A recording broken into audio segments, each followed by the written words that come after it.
ఉప్పెన సినిమాతో silver screen entry ఇచ్చిన కృతి శెట్టి తొలి సినిమాతోనే బ్లాక్ బస్టర్ అందుకున్నారు. అదే జోరులో వరుస సినిమాలు కమిట్ అవుతూ టాలీవుడ్లో బిజీ హీరోయిన్ గా మారిపోయారు. కానీ ఆ జోష్ ఎక్కువ రోజులు కనిపించలేదు. వరుస ఫెయిల్యూర్స్ కృతి కెరీర్ ను కష్టాల్లో పడేశాయి. దీంతో టాలీవుడ్ కు బ్రేక్ ఇచ్చి అదర్ లాంగ్వేజెస్ మీద కాన్సన్ట్రేట్ చేశారు బేబమ్మ. కానీ అక్కడ కూడా పెద్దగా అదృష్టం కలిసి రాలేదు. మలయాళ సినిమా ఏఆర్ఎం తప్ప కృతికి ఈ మధ్య కాలంలో ఒక్క హిట్ కూడా లేదు. తమిళ్లో 3 సినిమాలతో బిజీగా ఉన్న కృతి ఆ సినిమా రిలీజ్ కోసం ఎదురు చూస్తోంది.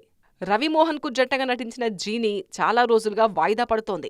కార్తీతో కలిసి నటించిన వా వాతియర్ ఎప్పటినుంచో పెండింగ్ లో ఉంది. దీపావళికి రావాల్సిన Pradeep Ranganathan love insurance company కూడా డిలే అయింది. ఇన్నాళ్లు డైలమాలో ఉన్న ఈ సినిమాల విషయంలో క్లారిటీ వచ్చింది. ఒక్కొక్కటిగా కృతి నటించిన సినిమాల రిలీజ్ డేట్స్ లాక్ అవుతున్నాయి. దీంతో ఈ సినిమాలు కెరియర్ ను గాడిలో పెడతాయన్న నమ్మకంతో ఉన్నారు ఈ క్యూటీ బ్యూటీ. వా వాతియర్ డిసెంబర్ 5న ప్రేక్షకుల ముందుకు రానుంది. లవ్ ఇన్సూరెన్స్ కంపెనీ డిసెంబర్ 18న ప్రేక్షకుల ముందుకు రానుంది. ఫ్యాంటసీ మూవీ జీనీని కూడా త్వరలోనే రిలీజ్ చేసేందుకు ప్లాన్ చేస్తున్నారు. ఈ సినిమాలతో కోలీవుడ్ లో అయినా హిట్ హీరోయిన్ అనిపించుకోవాలని ఎదురు చూస్తున్నారు ఈ బ్యూటీ.